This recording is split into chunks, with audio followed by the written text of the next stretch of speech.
Salut, bienvenue sur Mediapart. Il y a la politique en France, les JO, les élections américaines en novembre avec le retour possible de Donald Trump, le climat qui continue de dérailler. Mais dans cette actualité, nous ne pouvons pas, nous ne devons pas oublier ce qui se passe à Gaza. Gaza bombardé continuellement, ça fait 286 jours par l'armée israélienne après les attaques du Hamas et d'autres groupes palestiniens le 7 octobre 2024 en Israël. Selon une estimation parue dans la revue médicale de Lancet récemment, ce ne serait pas 38 000 personnes, mais possiblement au moins 186 000 personnes qui ont été ou pourraient mourir dans ce conflit interminable. On en discutera. Gaza, l'horreur sans fin, c'est à l'air libre, l'émission en accès libre de Mediapart.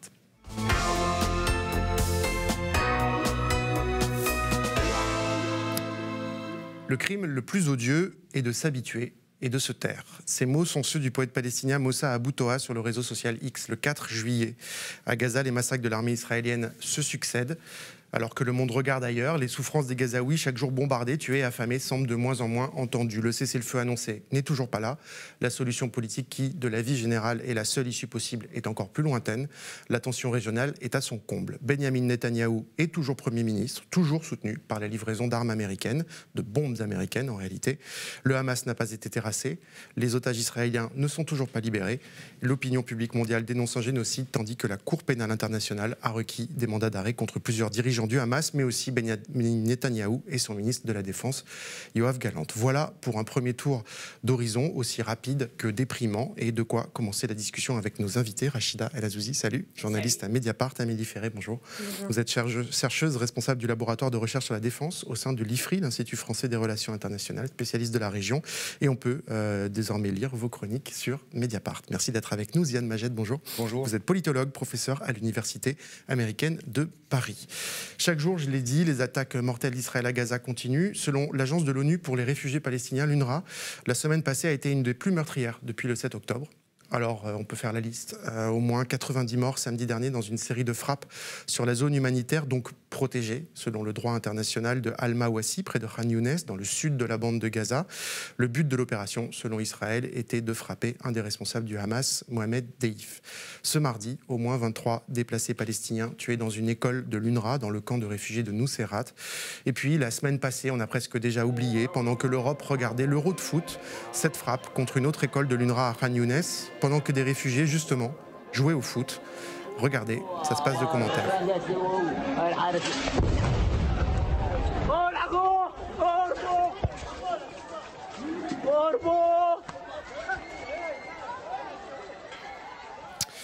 Ziad Majed, malgré les massacres, Gaza semble sorti du radar.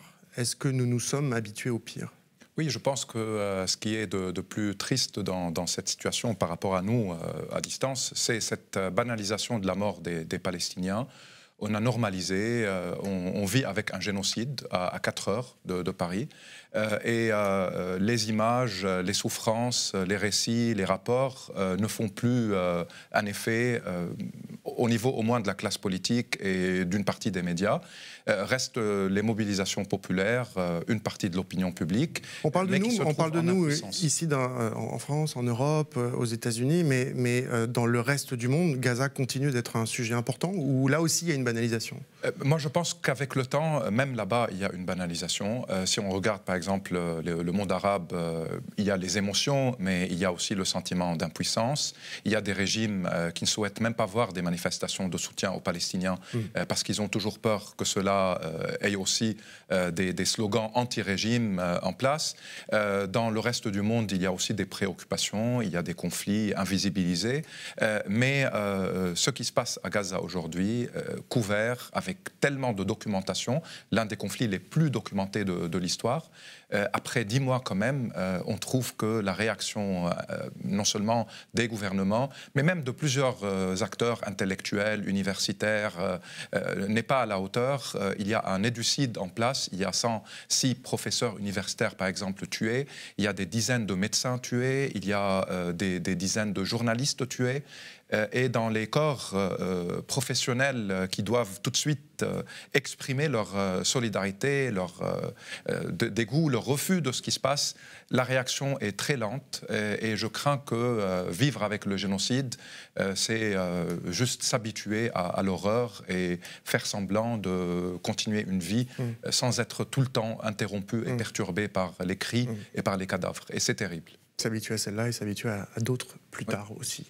Là-dessus, oui, je crois que Ziad a dit quelque chose de très important. Il semble que ce soit normal, que ce soit le cours normal de l'humanité, le cours normal de l'histoire, que les Palestiniens soient tués, soient massacrés, soient spoliés de leurs terres. Et je crois que c'est apparu de manière flagrante à partir du 7 octobre, mais c'était déjà le cas auparavant.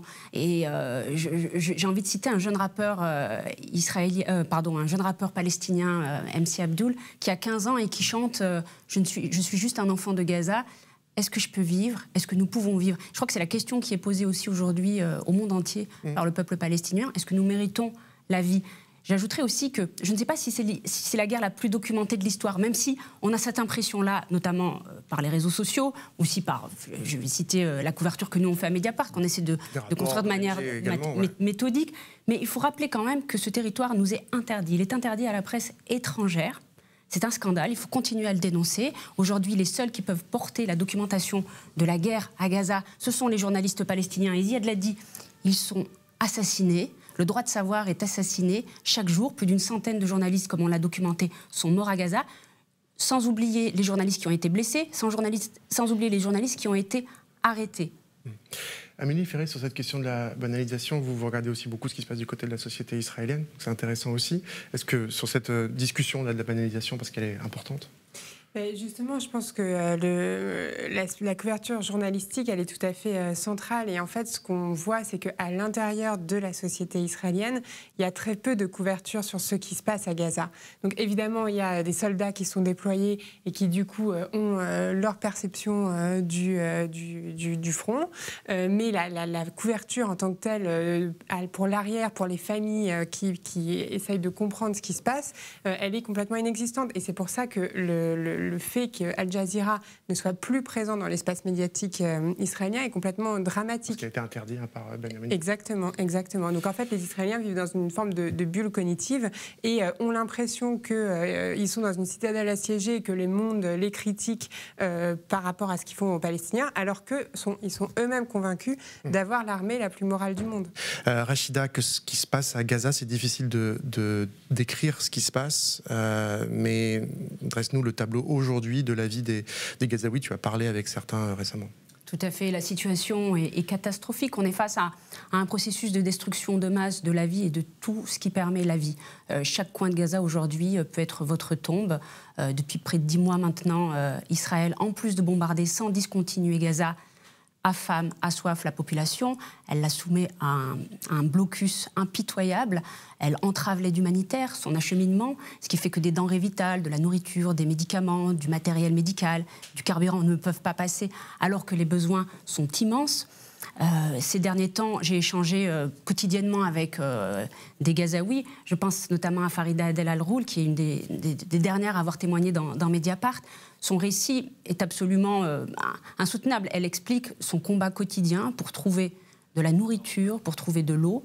Elle passe 16 heures par jour pour trouver un petit peu d'eau, un petit peu de nourriture. Et ça ne suffit pas à nourrir toute sa famille, sachant qu'une partie de sa famille, notamment ses parents, sont toujours dans le nord, alors qu'elle a été déplacée plus de 20 fois depuis le 7 octobre. Elle a été déplacée plus de 20 fois, parfois à certains jours déplacée 2 fois dans la même journée, avec notamment ses grands-parents. Et ses parents, dans le nord, n'ont plus rien à manger. Il y a 10 des experts indépendants de l'ONU qui, la semaine dernière, ont dit qu'il y avait une famine en cours à Gaza et qu'elle était la conséquence d'une forme de violence génocidaire, je les cite. Ces derniers temps, il fait également très chaud. Les chaleurs ajoutées à l'accumulation des déchets qui ne sont pas traités, aux eaux usées qui ne sont pas traitées, créent une situation d'insalubrité totale, avec des nuisibles qui prolifèrent, des rats, des moustiques. Donc ça rajoute un caractère encore plus intenable à la situation. Il y a toujours beaucoup de déplacements. Tout à fait, plus de 80% de la population est déplacée. On les envoie dans des zones prétendument sûres qui sont ensuite bombardées par Israël. C'est arrivé à la famille de Farida. Et il faut parler aussi du système de santé. Il est en partie effondré. Plus de la moitié des hôpitaux de Gaza ont été détruits, comme les écoles, comme les universités, comme les routes, comme les canalisations. Toutes les infrastructures qui font la vie. L'enclave de Gaza est aujourd'hui méconnaissable. Et ce matin, j'ai eu un médecin gazaoui qui exerce dans un des hôpitaux au sud. Des hôpitaux. Il me disait « Je suis exténué ». me disent, j'ai jamais été aussi exténuée que ces derniers jours. Les conditions dans lesquelles on travaille sont apocalyptiques. Je n'ai même plus de mots pour te décrire comment j'exerce aujourd'hui mon métier à Gaza. Amélie Ferré, en ce moment, les centres et écoles de l'UNRWA, l'Agence palestinienne pour les réfugiés, sont particulièrement ciblés, 6 dans les derniers jours, selon l'UNRWA. Elle affirme que 70% de ces 183 écoles ont été touchées par des frappes depuis le 7 octobre. Presque toutes servaient d'abri à ces déplacés, justement. Cette agence de l'ONU-là reste la cible militaire et aussi politique aujourd'hui d'Israël. Oui, tout à fait. En fait, ça fait très longtemps que l'UNRWA est dans le viseur de l'extrême droite israélienne parce que l'UNRWA a une définition des réfugiés qui, en fait, se transmet de génération en génération. Et donc, ça fait que ça augmente le nombre de réfugiés qui auraient potentiellement un droit au retour sur la terre de laquelle ils ont été expulsés en cas de paix. Et donc, c'est pour ça que c'est une cible politique de la part de l'extrême droite israélienne. Et par ailleurs, on peut expliquer en fait le fait qu'il y ait autant de cibles sur des civils par deux décisions qui ont été prises par Israël.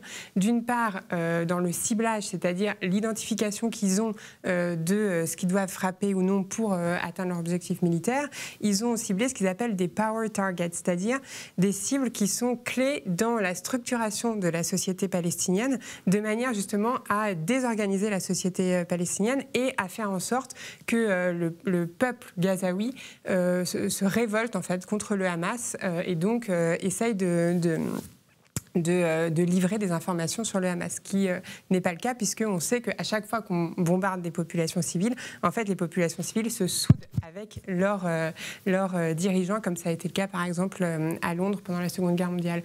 Et l'autre point qui explique ça, c'est la dilution du principe de proportionnalité. C'est-à-dire que là où, pour Oussama Ben Laden, vous aviez 30 civils qui était accepté par la Maison-Blanche pour tuer Oussama Ben Laden, qui était quand même l'ennemi public numéro 1 des États-Unis.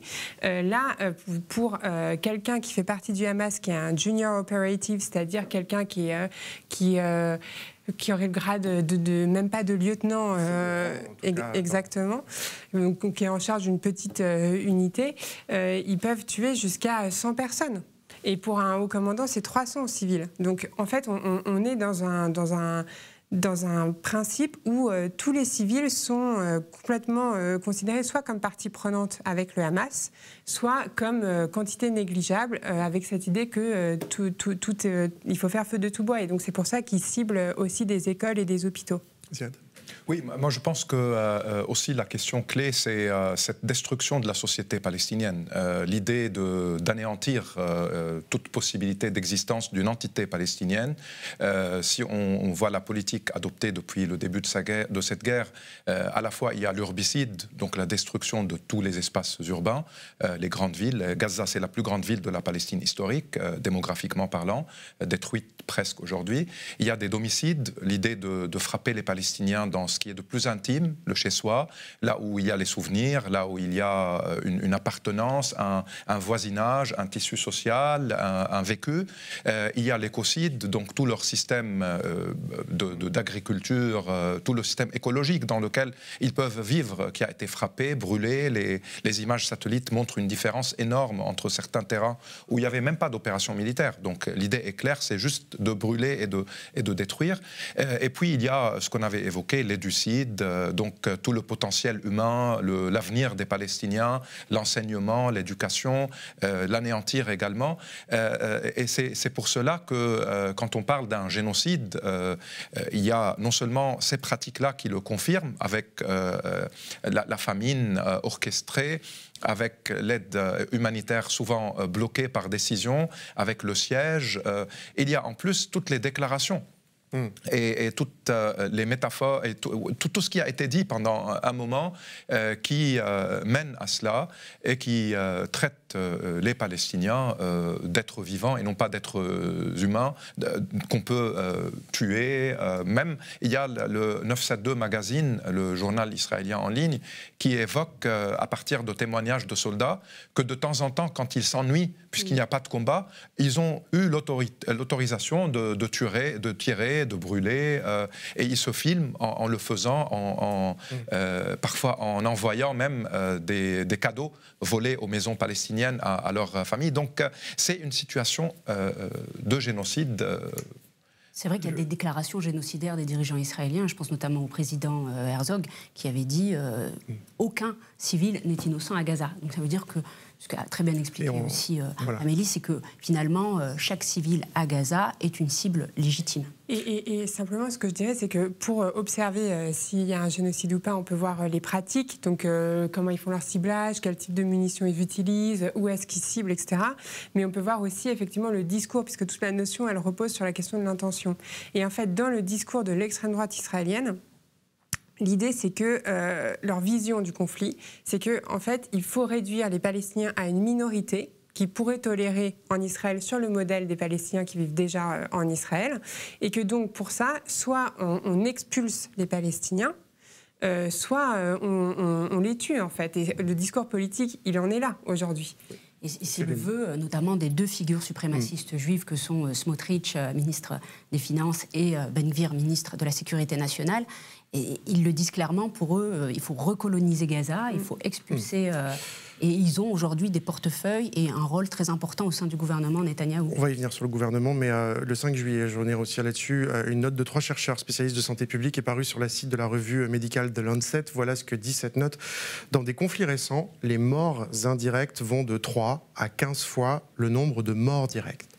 En appliquant une estimation très prudente de 4 morts indirects pour un mort direct, donc ils choisissent d'une certaine façon, il n'est pas aberrant d'estimer que 186 000 morts ou même plus puissent être attribués au conflit en cours à Gaza. La population de Gaza étant en 2022 de 2 375 000 personnes, ça signifierait la mort de 7 à 9% de la population de la bande de Gaza. Cette étude, elle n'est pas parue dans la revue, mais sur le site, donc c'est un peu différent, on y reviendra. Elle a été critiquée sur ses méthodes par d'autres scientifiques. Elle a quand même un mérite, c'est d'évoquer ce nombre de morts dites indirectes, c'est-à-dire dues à l'absence de soins, d'eau, de nourriture, tu en as parlé Rachida, dont on ne parle jamais vraiment, qui existe pourtant dans tous les conflits, Amélie Ferré.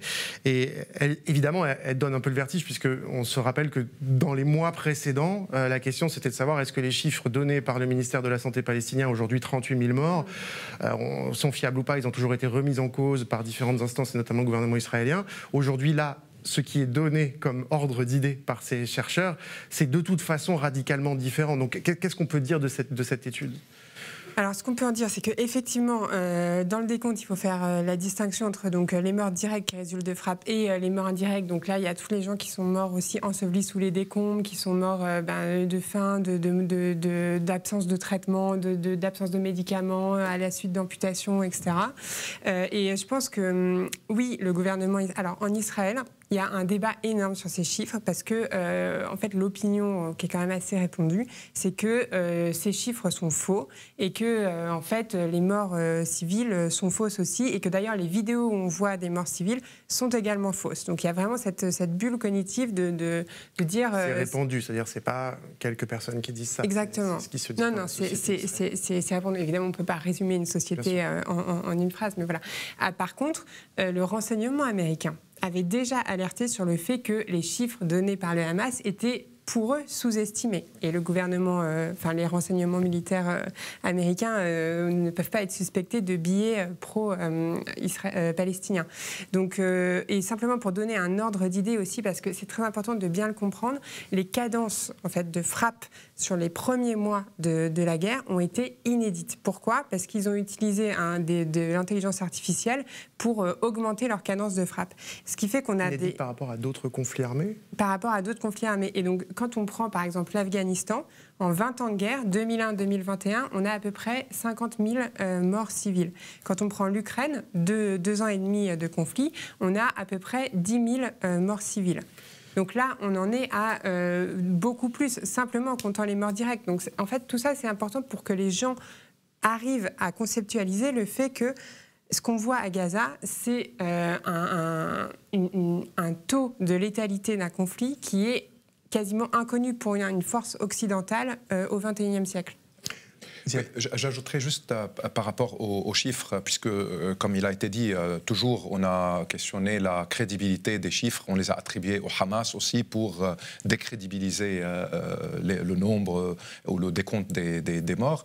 Il faut savoir aussi que le chiffre réel prend en considération le fait que beaucoup de personnes malades qui ont des maladies chroniques ne peuvent plus avoir de soins. Il peut y avoir des complications par rapport à une situation sanitaire qui n'est pas fatale, mais qui le devient vu l'absence d'infrastructures médicales, tous les hôpitaux bombardés, des médecins tués, il n'y a pas de médicaments, il y a des opérations qui se font sans anesthésie, et il peut y avoir après des infections. Puis, quand il y a 20 déplacements, 15 déplacements de la même famille, l'environnement dans lequel on se trouve, on ne le maîtrise pas. Donc il peut y avoir des accidents qui n'ont pas à avoir lieu dans des situations normales. Il peut y avoir des problèmes d'électricité, d'incendie, de choses non documentées vu l'ampleur de la guerre qui ajoutent aux chiffres. Et donc on n'est pas très loin d'une réalité aussi catastrophique que ce chiffre le révèle. C'est important. Juste, je voudrais citer un journaliste palestinien, un de nos confrères, qui me disait il y a quelques semaines, nous vous montrons 5% de ce qui se déroule à Gaza. Parce que nous ne pouvons pas, en fait, au péril de notre vie, aller plus loin dans la documentation de cette guerre. Mais nous ne vous montrons que 5% de la guerre. Et je crois que c'est important. Et pour se donner un ordre d'idée, je me souviens de l'historien Stéphane Audouin-Roseau, qui, en mars, ou en tout cas cet hiver, dans une interview à Mediapart, on était au 5e, 6e mois, disait que c'était l'équivalent d'1 million de morts en France. Il y a 6 mois, au bout de 6 mois de conflit. Donc aujourd'hui, on est à quelle que soit la réalité de cette étude, ce qu'elle nous montre, c'est qu'on est sur quelque chose de massif et qui concerne une bonne partie de la société gazaoui en réalité dans ses différentes implications. Amélie Ferret, parlons justement de la cible d'Israël, qui est le Hamas. Aujourd'hui, après et les autres groupes palestiniens aussi, puisqu'il y a, Rachida, tu l'as raconté, un rapport du Human Rights Watch qui nous dit que ce qui s'est passé, les crimes du Hamas le 7 octobre en Israël ne sont pas juste les crimes du Hamas, mais possiblement aussi d'autres groupes palestiniens. La cible donc d'Israël, c'est le Hamas. Aujourd'hui, militairement, mais aussi politiquement, comment se porte le Hamas. À chaque fois qu'il y a une frappe, la dernière fois, Israël l'a justifié en disant on voulait cibler Mohamed Deif, un chef militaire du Hamas. On ne sait toujours pas si c'est le cas d'ailleurs. Il est dans quel état, d'une certaine façon? Ça, c'est une question très importante parce que les deux objectifs assignés à l'opération Glaive de Fer, donc l'opération en cours, c'était l'éradication du Hamas et la libération des otages. Et il y a eu beaucoup de débats sur est-ce que c'est possible d'éradiquer le Hamas ou non. Et ce qu'on voit quand même, c'est qu'au bout de 9-10 mois de guerre, en fait, les capacités militaires du Hamas sont extrêmement réduites. Donc, sur le plan militaire, le Hamas est effectivement défait. Il reste sur les estimations, donc à peu près, il y avait 5 brigades, il y a 3 brigades qui ont été tuées et 3 chefs de brigade qui ont été tués, donc il en reste 2. En termes d'équipement, on peut postuler qu'ils ont quand même des équipements assez légers et qui en plus c'est très compliqué de bouger de toute façon des équipements lourds dans les tunnels, donc ils sont quand même incapacités sur le plan militaire. Israël a effectivement perdu beaucoup de chars en fait, parce qu'il y a eu l'utilisation de drones, donc on voit aussi qu'il y a une stratégie du faible au fort qui quand même est dommageable pour des armées qui ont des équipements extrêmement sophistiqués et très coûteux. Mais sur le plan militaire, le Hamas est quand même extrêmement désarmé et aujourd'hui pas du tout dans l'état où il était en octobre. Et pour Mohamed Deif, donc en fait, ça aussi l'ambiguïté d'Israël, c'est qu'on a l'impression qu'à la fois ils réduisent le Hamas à 4 personnes qui sont donc les dirigeants militaires du Hamas et des brigades Izzedine Al-Qassam et le dirigeant du Hamas dans la bande de Gaza, donc Yahya Sinwar. Et là, la possible mort effectivement de Mohamed Deif, c'est quand même une victoire sur laquelle Netanyahou pourrait capitaliser en disant oui, j'ai pas eu Yahya Sinwar, mais j'ai eu Mohamed Deif, donc on peut en tout cas passer à une autre phase de la guerre et peut-être faire un cessez-le-feu. Et de l'autre, ça n'est pas confirmé, cette mort. Exactement, elle n'est pas confirmée. Alors, elle n'est pas confirmée parce qu'ils ont utilisé un type de munition qui en fait, a tout détruit sur encore une fois, c'est ce que sur vous la disiez cible. tout à l'heure. Voilà, donc c'est très difficile de faire du battle damage assessment, donc de recueillir les évidences ou des preuves pour le dire. Mais cela dit, le fait qu'il n'y ait pas eu de confirmation du Hamas ne veut pas dire qu'ils ne l'ont pas effectivement tué. Ziad Majed, politiquement, la question se pose peut-être différemment, puisque Amélie nous le disait tout à l'heure, on pense toujours qu'on va casser l'adhésion du mouvement qui est ciblé, et en réalité c'est peut-être le contraire qui peut se produire. Oui. Alors je pense qu'il y a certainement un affaiblissement militaire du Hamas, même si ces combattants arrivent à mener une forme de guérilla presque partout dans la bande de Gaza. Mais politiquement parlant, on est très loin d'une éradication, parce qu'il se peut qu'à Gaza, avec l'ampleur de cette guerre génocidaire, il y a moins d'adhésion au Hamas, ou bien il y a des gens qui se posent très légitimement la question sur comment on est arrivé là, pourquoi, etc. Mais il faut savoir qu'il y a en plus la Cisjordanie, il y a les camps de réfugiés au Liban, en Jordanie, en Syrie et ailleurs, où il me semble que le Hamas se renforce, étant donné qu'il apparaît aujourd'hui face à une autorité palestinienne en déclin et incapable même de se prononcer sur ce qui se passe et de prendre des mesures pour protéger les Palestiniens de Cisjordanie, où Mahmoud Abbas et l'autorité siègent. Face à cela, le Hamas apparaît comme la colonne vertébrale d'une certaine résistance palestinienne face à l'occupant. Donc leur capacité à recruter, la question de leur présence politique, aussi au niveau des négociations, oui, en tant qu'acteurs... Ils discutent. Exactement, c'est eux, c'est les seuls qui discutent du côté palestinien. Tout cela leur donne une marge de manœuvre qui peut plus tard leur permettre de réémerger, peut-être pas comme la force palestinienne qui dirige tout, mais l'une des forces qu'on ne peut pas écarter si on rentre dans un processus politique. On n'est pas là maintenant, mais il me semble que l'affaiblissement du mouvement, politiquement parlant, et au niveau de l'adhésion d'une partie des Palestiniens, n'a pas du tout été accompli par les Israéliens. Justement, vous parlez des discussions en cours. Alors le cessez-le-feu, la trêve, la libération des otages, on en a beaucoup parlé ces derniers mois, ça n'a jamais abouti. Des discussions sont encore en cours là, à l'heure où on parle, ou l'ont été récemment. Hier, le chef du Mossad, David Bernea, a affirmé que les conditions posées par Benyamin Netanyahou pourraient mettre en danger un accord avec le Hamas sur la fin des hostilités, la libération de la centaine d'otages. Qu'est-ce qui se joue en ce moment dans ces discussions ? En fait, Netanyahou avait repris les clauses qui avaient été présentées par Biden pour faire les négociations. Mais le point d'achoppement principal, c'est que Netanyahou ne veut pas s'engager à faire un cessez-le-feu durable s'il y a une libération des otages, mais il veut simplement faire un cessez-le-feu lors de la libération des otages pour reprendre des activités militaires par la suite. Alors que le Hamas demande un cessez-le-feu beaucoup plus long, et c'est ça qui bloque aujourd'hui. Et par ailleurs, donc, il y avait cette volonté de quand même aller envoyer... quelqu'un du Mossad pour justement discuter en vue de la libération de ces otages-là. Et la frappe qu'a visée Mohamed Def, elle a eu lieu alors qu'il y avait cette discussion en cours. Donc finalement, l'envoyé du Mossad n'est pas parti et les négociations ont été bloquées. Et ça, par contre, c'est quelque chose qui agace beaucoup, voire qui désespère les Israéliens, puisqu'il y a quand même une pression très forte qui est exercée par la société israélienne et par les familles des otages. Depuis des mois. Exactement, ouais. contre Netanyahou. Donc ce qui se dit en Israël, c'est que Netanyahou, en fait, joue un double jeu et essaye de miner toute négociation d'otages de manière à ne pas mettre fin à la guerre et donc à se maintenir au pouvoir. Parce que voilà, son avenir politique en dépend. Comment, pour expliquer à ceux qui nous regardent, expliquer que Netanyahou est toujours Premier ministre ?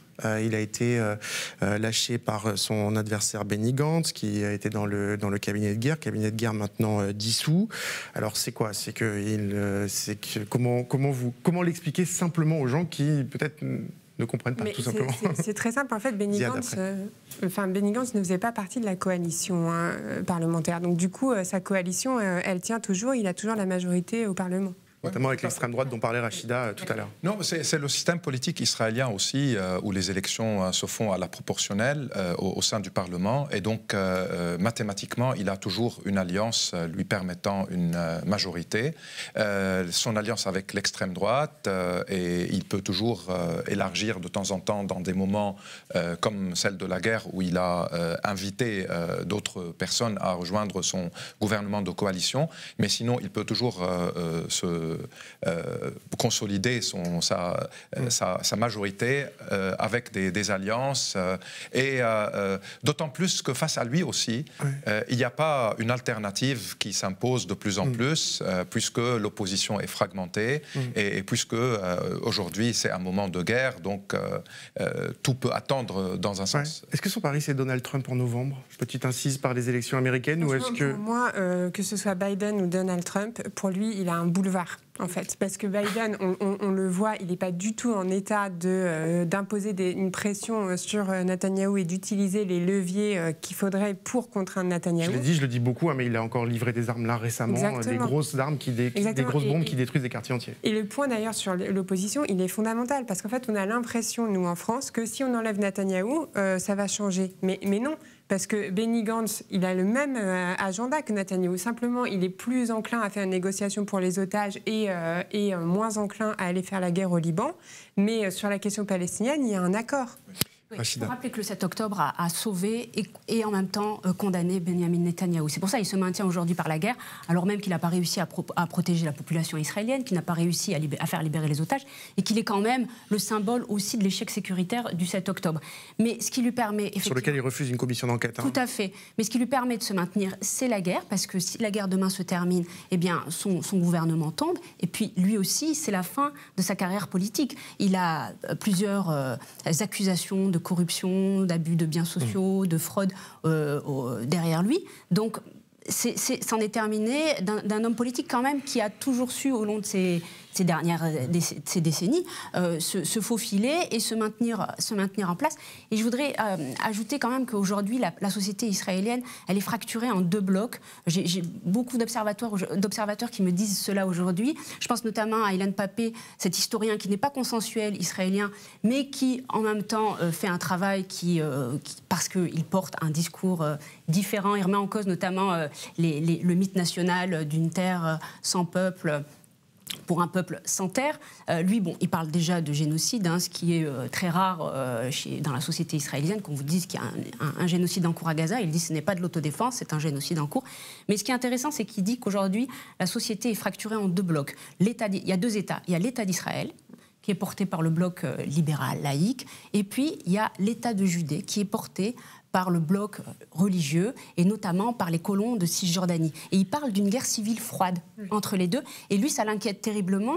Il me disait, je crains un gouvernement, un avenir encore plus un gouvernement encore plus raciste, encore plus fasciste, encore plus théocratique en Israël. Et c'est pas la seule crainte qui est partagée par Ilan Pappé. Il y a vraiment eu de nombreux observateurs ces derniers temps qui me font ce récit-là. Tant plus Ziad que sur cette question de quelle est la suite des choses sur le gouvernement en Israël. Hier, la Knesset, donc le Parlement israélien, par 68 voix contre 9, donc là on parle d'un vote clair, a refusé la création d'un État palestinien.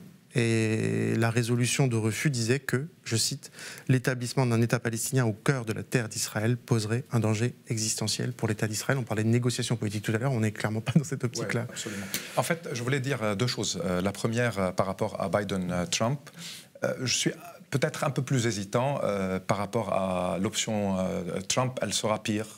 Même si aujourd'hui Biden, c'est vrai, a continué les livraisons d'armes, il n'y a pas eu un effort ni une pression pour en finir avec les massacres commis par Israël contre les Palestiniens. Mais il me semble qu'avec Trump, ça peut être pire dans le sens où ça peut, au niveau de la région, créer encore plus de tensions avec l'Iran. Il peut revenir à une certaine politique de pression sur des régimes des pays du Golfe, Arabie Saoudite, Émirats Arabes Unis, pour soutenir davantage une politique israélienne de réaménagement ou de réorganisation de l'espace palestinien. Donc ça peut devenir pire, surtout qu'un deuxième mandat de Biden ou d'un démocrate peut être un peu plus libéré de certaines considérations. Mais en tout cas, c'est juste une hypothèse. Par rapport à la Knesset et ce vote très important, il révèle à quel point il y a un refus au sein de l'élite politique israélienne, qui représente une grande partie de la société israélienne, de l'existence de l'entité politique ou d'une identité palestinienne. D'ailleurs, le fait qu'on divise les Palestiniens en plusieurs catégories afin de nier leur existence politique et qu'on les traite toujours, qu'on les appelle les Arabes, pour nier même cette identité palestinienne et le terme palestinien évité tout le temps. On parle par exemple des Arabes d'Israël, donc les citoyens qui subissent une discrimination par rapport à la mobilité, par rapport à la propriété, par rapport à certains cas de justice, etc. Et ils sont les Arabes d'Israël. Puis il y a les résidents de Jérusalem-Est qui n'ont pas de passeport israélien, qui n'ont pas de passeport palestinien. Ils ont une résidence menacée de temps en temps, vu la colonisation aujourd'hui et la présence des Ben Gvir, Smotrich et autres au sein du gouvernement, qui sont eux-mêmes des colons. Ils ne sont même pas issus des territoires de 1948 devenus l'État d'Israël. Il y a les Palestiniens de la Cisjordanie qui subissent l'apartheid, la discrimination au niveau de l'espace, au niveau du système de loi qui les gère, la confiscation de leurs terres. Et je pense que l'obsession des colons israéliens et de la droite et l'extrême droite israélienne, c'est la Cisjordanie, c'est pas Gaza. Gaza, c'est on les pousse à partir, on détruit, on tue, mais l'idée c'est d'annexer la Cisjordanie et d'en finir avec l'existence palestinienne là-bas. Puis il y a Gaza, donc affamé, bombardé, assiégé, et il y a les réfugiés à l'extérieur. Donc on vise l'UNRWA pour en finir aussi avec leur statut et ce qu'il peut représenter. Donc pour vous, ce vote, il révèle tout ça? Exactement. Et j'ajouterais juste qu'on a aussi tendance en Occident à considérer que ce phénomène d'extrême droitisation de la société israélienne est récent. Or, ce n'est pas vrai. La droite israélienne et la droite dure arrivent au pouvoir depuis la fin des années 70 avec Menachem Begin.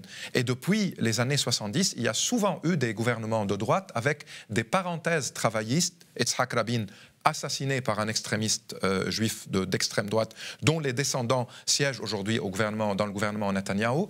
Il y a eu la parenthèse Ehud Barak, mais sinon, souvent, il y a eu la droite dure avec Yitzhak Shamir, avec Ariel Sharon, Benjamin Netanyahou depuis des années et des années.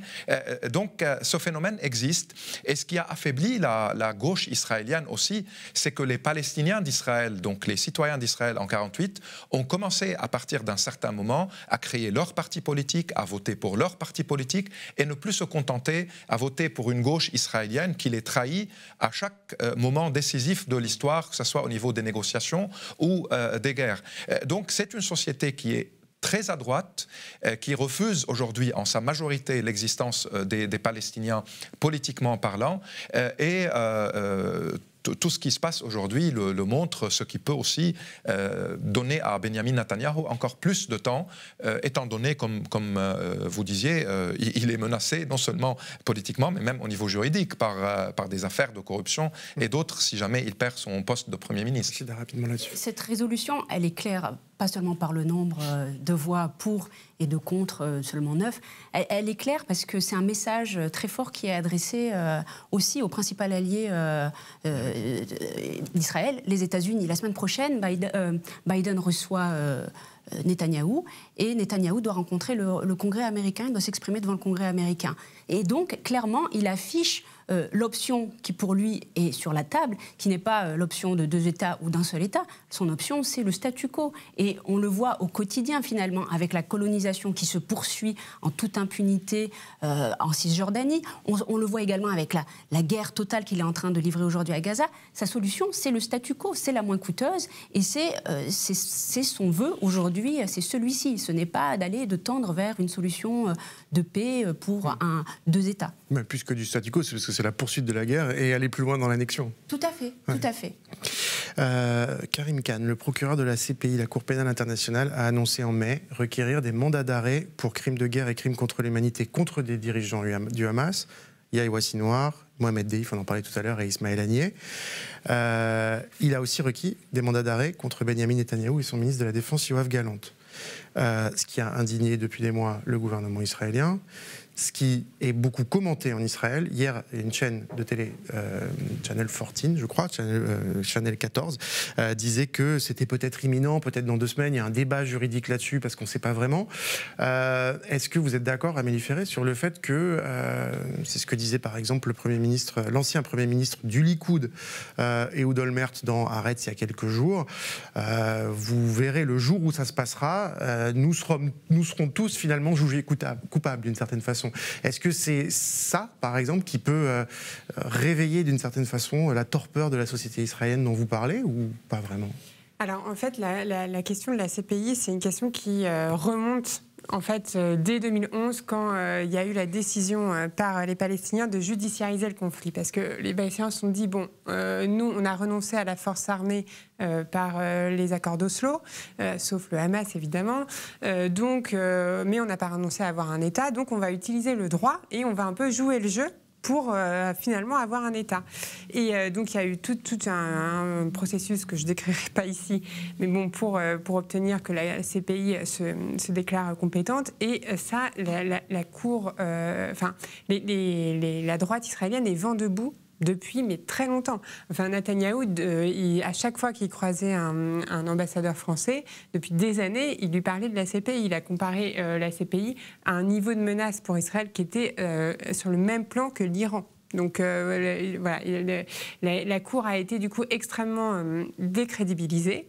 Et donc c'est pas une instance qui va pouvoir justement réveiller les consciences, parce qu'il y a déjà eu ce travail de sape de décrédibilisation de narratif. Exactement. La CPI, par ailleurs, ça arrive quand même, et ça on l'a rappelé un petit peu, dans un débat sur la nature d'Israël, sur est-ce que Israël est un État démocrate et libéral. Et le libéralisme politique, ça veut dire qu'il y a un pouvoir judiciaire indépendant, et ça veut dire surtout que le droit prime sur la politique. Ou sinon un Israël théocratique où l'identité juive prime, et donc la pratique politique n'est pas liée par le droit. C'est ça qui est en jeu aujourd'hui. Exactement, et c'est ça qui est en jeu aujourd'hui. Il y a eu des manifestations extrêmement importantes en Israël avant le 7 octobre qui se mobilisaient justement sur ça. Et donc du coup, voilà, cette question de la CPI, elle donne aussi du grain à moudre à l'extrême droite israélienne pour dire, mais regardez, le droit est complètement déconnecté de la réalité. De toute façon, c'est une cour antisémite, et en fait, toutes les cours sont nos ennemis politiques. Et oui, rapidement. Oui, moi je pense que ce qui est important aussi, tout à fait d'accord, ce qui peut être ajouté, c'est la question de l'impunité d'Israël. Israël, depuis son existence, a toujours eu une impunité totale, comme une exception au-dessus du droit international. Le fait que la CPI commence à saisir certains dossiers, le fait que la Cour internationale de justice, aussi sollicitée par l'Afrique du Sud, est en train d'examiner un cas de génocide, fait que les Israéliens ne se sentent plus tout le temps au-dessus de la loi, même si ça reste théorique pour le moment, mais qu'ils peuvent être menacés par des instruments que la communauté internationale a mis en place après la Deuxième Guerre mondiale.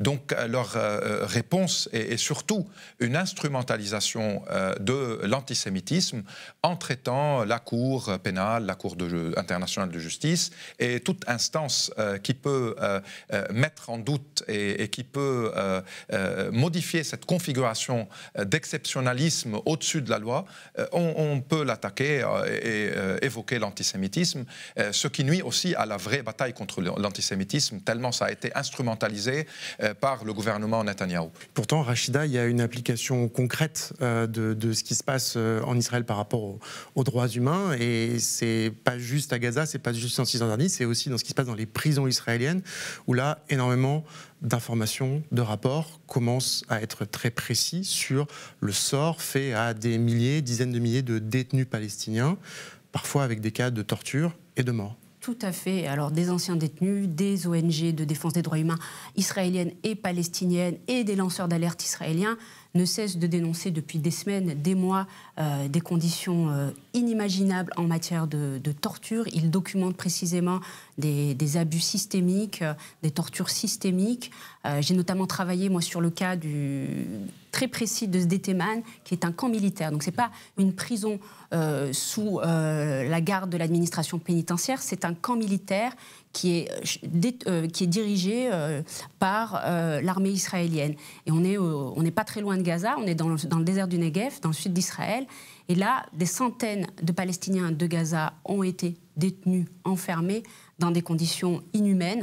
J'ai pu discuter avec... Tu l'appelles le Guantanamo israélien. Enfin, en tout cas, j'imagine c'est des anciens détenus, mais aussi les lanceurs d'alerte israéliens le nomment. C'est le Guantanamo israélien. Ils appellent à sa fermeture. C'est un trou noir, c'est une geôle d'exception où les détenus ont un statut très particulier. Comme en Cisjordanie, les prisonniers palestiniens ont ainsi un statut particulier qui est celui de la détention administrative, qui fait qu'il n'y a ni inculpation ni procès. Ici, pour les détenus palestiniens de Gaza, c'est une loi de 2002, c'est la loi sur les combattants illégaux. Donc ils sont sous ce régime qui permet à Israël de détenir pendant 45 jours toute personne susceptible de porter atteinte à l'État, à l'intégrité d'Israël. Et ce qui s'y joue véritablement, des médecins, des employés, des anciens employés ont témoigné, c'est absolument terrifiant. Il y a eu les gens sont forcés à rester les yeux bandés dans des positions intenables. Certains ont dû être amputés de leurs membres, de leurs mains ou de leurs pieds parce que les menottes sont serrées de telle manière que il y a une gangrène qui se fait et qu'il faut amputer leurs mains ou leurs bras. Donc c'est assez terrifiant. Et il y a aussi beaucoup de violences sexuelles qui sont documentées, notamment des viols. Et des chiens qui attaquent les prisonniers. Tout à fait. Et j'ajouterais juste la déclaration qui me semble extrêmement alarmante et en même temps elle révèle un certain état d'esprit, c'est celle de Ben Gvir qui dit face à la surpopulation des prisons, il faut exécuter les Palestiniens considérés comme terroristes. Comme ça, on fait face à une situation pareille. Amélie Ferry, cette situation, je crois comprendre qu'elle inquiète énormément certaines autorités israéliennes, notamment le renseignement intérieur, qui est très inquiet de la situation, de ce qui se passe dans les prisons israéliennes. Pourquoi ? Mais en fait, il y a toujours eu, comme je disais, en Israël, une division avec les personnes qui veulent se battre pour un Israël démocratique et libéral et les autres. Et en fait, aujourd'hui, c'est ce clash-là qu'on voit. Et ce qui est intéressant, c'est que justement, le Mossad, le Shin Bet, eux, c'est plutôt des gens qui sont convaincus qu'Israël doit être une démocratie libérale et que donc il faut, enfin avec tous les caveats évidemment qu'il y a, puisque voilà, ils ne sont pas pour un État palestinien, quoique il y a une certaine partie qui pense que justement il faut un État palestinien pour des raisons stratégiques. Pourquoi ? Parce que Tsahal est une armée limitée. D'ailleurs, on n'a pas parlé, mais il y a eu quand même là la conscription, enfin en tout cas une ouverture pour conscrire les ultra-orthodoxes, qui sont une réserve donc, de à peu près 45 000 personnes en Israël, donc, et qui normalement ne faisaient pas partie de l'armée, mais qui là pourraient rejoindre l'armée. Et donc Israël, c'est une armée qui est limitée en termes de format et qui est en fait complètement absorbée dans la colonisation et la surveillance généralisée des Palestiniens, alors que pour certains chefs militaires, il faudrait que Tsahal se repositionne, se dégage en fait des territoires pour se repositionner, pour faire face à des menaces étatiques comme celle de l'Iran. Et l'Iran, là, pour la première fois, a frappé le territoire israélien. Donc oui, ça n'a pas fait de dégâts, mais on est quand même passé sur un stade d'escalade qui est important. Donc c'est pour ça qu'il faut comprendre voilà, cette levée de bouclier qui existe à l'intérieur de l'appareil sécuritaire israélien, qui n'est pas nécessairement fait au nom des droits des Palestiniens, oui, mais qui s'ancre dans une compréhension en fait, stratégique et qui dit, voilà, l'extrême droite, elle est en train de mener le pays à sa perte. Rachida, je voudrais qu'on parle quand même, on arrive bientôt au terme de cette émission, mais c'est important d'en parler. Vous avez parlé de la situation régionale, on va y revenir, et qu'on parle de la Cisjordanie. C'est l'autre foyer de guerre que Israël continue de verrouiller, de réprimer ou grignoter des territoires. On voit ces images qui ont été réalisées pour Mediapart par un photographe qui s'appelle Arthur Larrier, le nom de ce que les Palestiniens de Cisjordanie appellent la route de l'apartheid. C'est la route 4370 qui relie Jérusalem aux colonies israéliennes le long au sud, je crois, de la Cisjordanie. Des photos réalisées pour un reportage d'Alice Froussard que vous pourrez lire sur cette route de l'apartheid, que vous pourrez lire ce week-end sur Mediapart. Rachida, tu l'as déjà un peu dit tout à l'heure, mais c'est bien de passer un peu de temps aussi là-dessus. Depuis le 7 octobre, la colonisation, l'annexion de fait, les routes illégales, les attaques de colons continuent, voire se sont accélérées, amplifiées. Tout à fait. On peut parler d'accélération en fait depuis le 7 octobre, tandis que les regards sont rivés sur Gaza bombardé. Eh bien, la colonisation, la politique de colonisation bat son plein. Elle bat même des records. Fin juin, il y a eu une annexion de terre par Israël qui a battu tous les records. C'est du jamais vu depuis 30 ans. 1270 hectares, si je ne me trompe pas. Oui, c'est ça, dans la vallée du Jourdain, en Cisjordanie occupée. C'est une saisie jamais vue depuis plus de 30 ans et les accords d'Oslo en 1993. Moi-même, j'ai pu le constater sur le terrain en me rendant à la fois dans le sud de la Cisjordanie, mais aussi dans le centre et dans le nord. Notamment, j'ai été dans la région de Massafariata et dans la région d'Hébron. Et là, j'ai pu voir de mes propres yeux, notamment dans le village de Soussia, combien les attaques de colons quotidiennes étaient le lot quotidien des Palestiniens. Et eux n'ont pas d'armes en fait pour répliquer à ça. Souvent les colons agissent en toute impunité, avec parfois le soutien de l'armée, des soldats. Parfois même on ne sait plus reconnaître un soldat d'un colon, puisque aujourd'hui les réservistes peuvent arborer la tenue, le colon peut arborer la tenue du réserviste, et donc avoir une arme et se balader dans des SUV à travers les collines empierrées et faire spolier, c'est accaparer les terres. On est vraiment sur ce cas-là concret. Moi, le village de Soussia, c'est un village qui, quand j'y étais, était encerclé par des énormes morceaux de béton apportés au bulldozer par les colons qui avaient accaparé la colline au-dessus. Et les Palestiniens n'avaient pour répondre qu'un rempart de mots, à savoir les vers de Mahmoud Darwish. C'est assez impressionnant. Et aujourd'hui, il faut le dire, il faut le marteler, en fait, il n'y aura pas de solution au conflit tant que la politique de colonisation va se poursuivre et tant qu'il n'y aura pas de décolonisation. Tout à l'heure, on parlait des prisons, et elle s'amplifie, bien sûr. Et je voudrais revenir aussi sur les prisons dont je parlais tout à l'heure, parce que c'est important aussi de redire que la prison, l'enfermement, est un outil, parmi d'autres, de l'occupation. Aujourd'hui, plus de 40% des hommes sont passés par la prison depuis 1967. 40% des hommes palestiniens sont passés par la prison depuis 1967. Ce n'est pas rien. Et aujourd'hui, cela sert, ce supplice quotidien qui est l'occupation pour Israël. Christiane. Non, tout à fait. Moi, je pense que c'est un enjeu majeur parce que ça montre aussi que toute cette zone A, zone B, zone C n'existe plus. Aujourd'hui, la confiscation, zone le A, vol zone B, des zone C, terres. pour bien comprendre, c'était les différentes zones en Cisjordanie, c'est ça? Après Oslo, exactement. Voilà. Celle gérée par l'autorité, celle où la gestion est mixte et celle qui reste sous occupation temporaire. C'était ça l'idée. Il y a eu des confiscations maintenant partout. Il y a les autoroutes qui sont exclusivement pour l'armée et les colons qui traversent toute la zone. Il y a le mur de séparation, il y a les incendies, ils détruisent les biens palestiniens, les champs d'oliviers, l'industrie, puis il y a les vols même du bétail, des moutons, et souvent soutenus par l'armée israélienne. Donc c'est une situation qui montre aussi la volonté israélienne de ne pas du tout ni céder, ni négocier les deux États, ni permettre aux Palestiniens d'avoir leur autonomie. Juste un chiffre, plus de 560 Palestiniens ont été tués en Cisjordanie depuis le 7 octobre.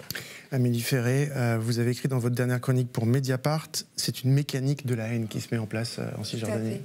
Voilà, moi, ce que j'aimerais vous dire aujourd'hui, c'est que moi, ça fait depuis 2011 que je vais régulièrement en Israël, j'y ai vécu pendant plusieurs années, etc. Et j'ai quand même vu une dérive extrêmement forte de la société israélienne vers de la haine. Parce qu'au départ, évidemment, la situation n'était pas parfaite en 2011, mais ce n'était pas à ce niveau-là.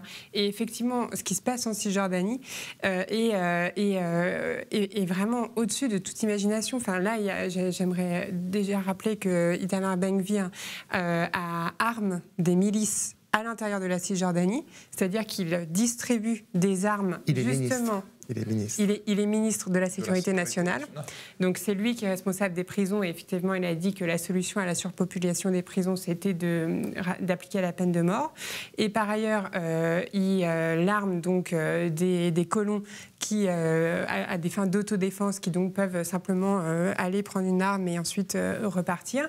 Donc ça vous dit le niveau effectivement d'effondrement en fait du système juridique qui contraignait un minimum l'armée israélienne. Et là, il y a une vidéo qui est extrêmement préoccupante, j'aimerais quand même qu'on en parle, qui est sortie à Jénine, où on voit un véhicule militaire, enfin une sorte de jeep, qui est donc conduit avec sur le capot attaché un Palestinien qui est donc en jean et torse nu, le corps ensanglanté, et qui est promené comme ça autour de Jenin, attaché sur le capot d'une voiture. Donc voilà, je trouve que c'est une image qui donne en fait la mesure de la dérive morale dans laquelle Israël est aujourd'hui. C'est difficile d'enchaîner sur tout ça, mais je voudrais parler de la situation régionale. On a beaucoup parlé ces derniers jours d'une possible volonté de Benjamin Netanyahou d'étendre la guerre au Liban. Le Hezbollah et libanais continuent de tirer des roquettes sur Israël. Est-ce que vous êtes... alors, je rappelle, vous êtes franco-libanais, donc évidemment, vous connaissez bien le Liban. Est-ce que vous êtes complètement d'accord sur ça? Amélie Ferré, vous avez dit sur Mediapart, en citant notamment des sources israéliennes, que l'armée israélienne, qu'elles peuvent ou non, avaient quand même un peu cette intention dans la tête, en tout cas des pans de l'armée israélienne.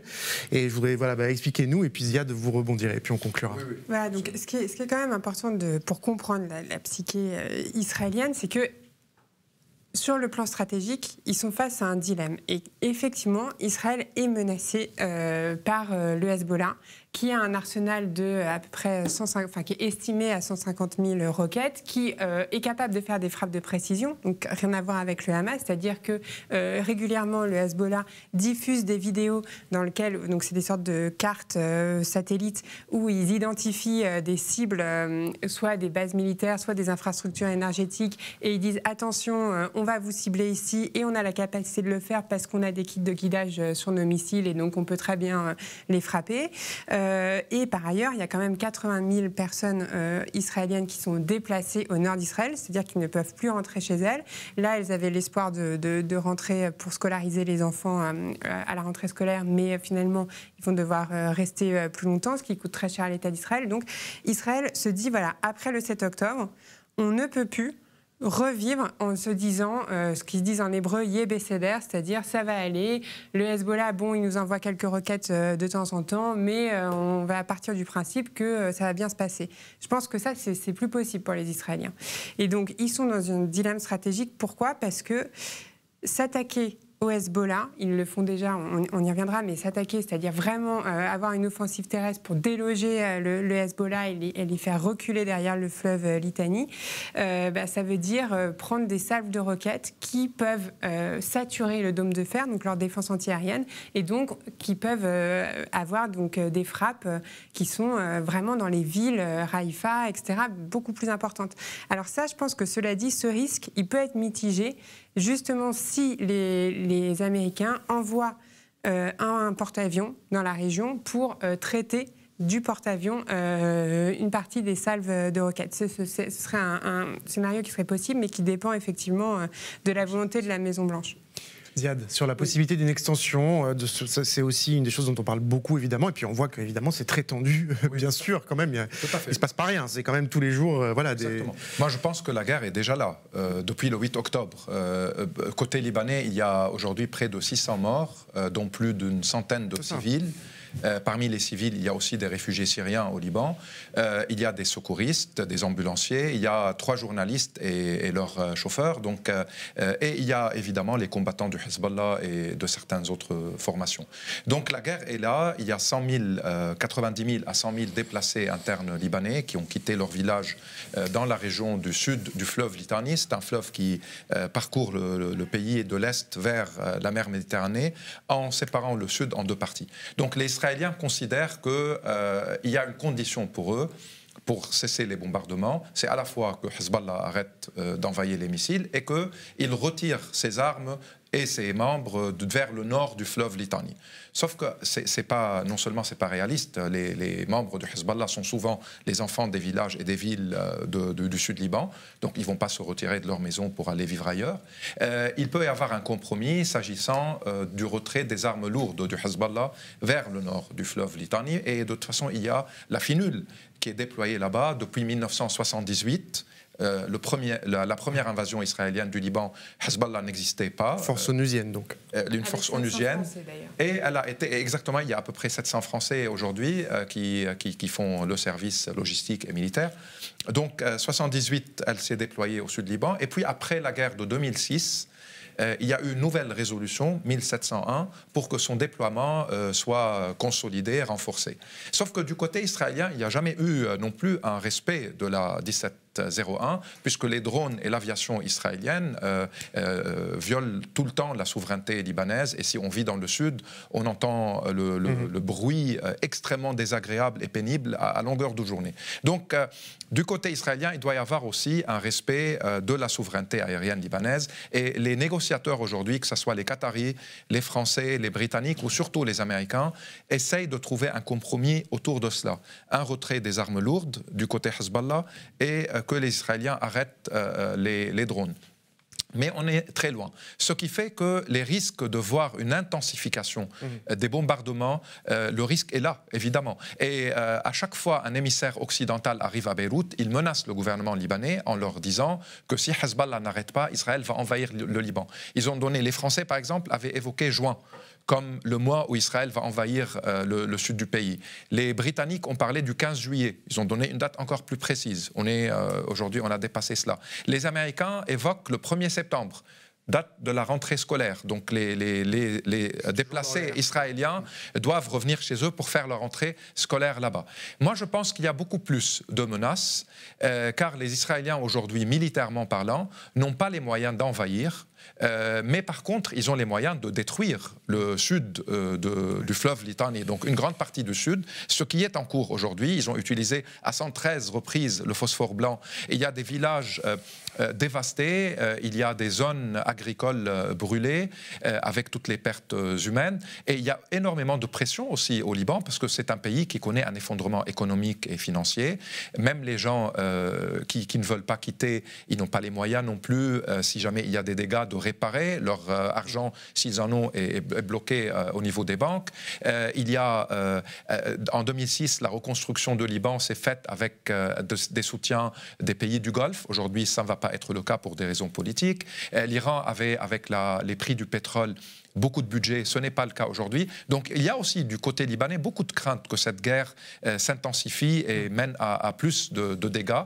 Mais moi je ne pense pas qu'on est vers une confrontation ou un affrontement qui va mener à des troupes sur le sol qui envahissent, car la force de frappe de Hezbollah est quand même importante d'un côté, et de l'autre parce que peut-être les Israéliens ont le scénario des destructions plutôt que de l'engagement des troupes. Question tactique dont parlait Amélie aussi. Ce qui fait que, et je termine là, la situation aussi au Liban, elle est clivée par rapport à Hezbollah, ce qui rend les choses encore plus compliquées dans un pays qui connaît une série de crises. Mais face à tout ça, je essaye toujours de rappeler que le mot-clé reste l'impunité. Il y a une impunité israélienne, même si elle est un peu menacée aujourd'hui, et tant mieux, mais cette impunité-là mène aussi à une arrogance, y compris celle des menaces. On va vous envahir, on va vous détruire. Le ministre de la Défense israélienne a dit qu'on va faire, comme sur les ordinateurs, copier-coller Gaza au Liban. Un autre a dit qu'on va vous renvoyer vers l'âge de pierre. On va vous anéantir. Donc cette impunité qui mène à des déclarations arrogantes et criminelles, voire génocidaires, doit aussi être sous les radars de tout le monde. Amélie, un petit mot de fin. Juste petit mot, je pense que ça peut aussi résoudre plus ou moins notre différence d'interprétation, parce que je pense que c'est justement cette perception qui est en fait biaisée du rapport de force et de la réalité qui mène Israël à une impasse stratégique. C'est parce que même s'ils savent rationnellement que ça va leur poser un dilemme en termes de stock de munitions, de frappe, voilà, de chars, ils le savent, mais ils sont tellement en fait dans une bulle cognitive où ils se disent voilà, on est plus fort que le Hezbollah et on va les réduire à l'âge de pierre, que c'est une sorte de prophétie autoréalisatrice. Sauf qu'ils parlent du Liban de le réduire à l'âge de pierre plutôt que du Hezbollah. Bon, merci beaucoup en tout cas d'être passé sur ce plateau. On a consacré 1 heure à cette situation et ça nous paraît évidemment bien normal vu tout ce qui se passe à Gaza, en Cisjordanie. Cisjordanie et ailleurs. Merci à vous de nous suivre. C'était la dernière émission de la saison, émission en accès libre, vous le savez, seulement possible grâce à vos abonnements. Si vous le pouvez, abonnez-vous à Mediapart. Un petit mot de remerciement à toutes celles et ceux que vous voyez ou que vous ne voyez pas qui fabriquent cette émission avec moi. J'ai nommé Valentine Auberti, Lénaïque Bredou, Bérénice Gabriel, Célia Mebroukine, la rédaction de Mediapart, les équipes gestion, accueil, support, marketing, réseaux sociaux de Mediapart. Il y en a beaucoup qui nous aident au quotidien. Merci à Raphaël Grimm-Marquis, à Arnaud Pédram, à nos monteurs Martin Bessin, Julie Morange, Sidoine Tesson, Gamy Busquets, Pierre-Louis Devet, à la régie, Pierre Catan, Stéphane Pruvot, Jimmy Beaufils, Alex Huet, Pierre Driot, Justine Mazoyer, Julien de Cognac et tous les autres. À l'air libre reprend évidemment à la rentrée. On se retrouve très précisément le mardi 10 septembre. D'ici là, portez-vous bien. À bientôt.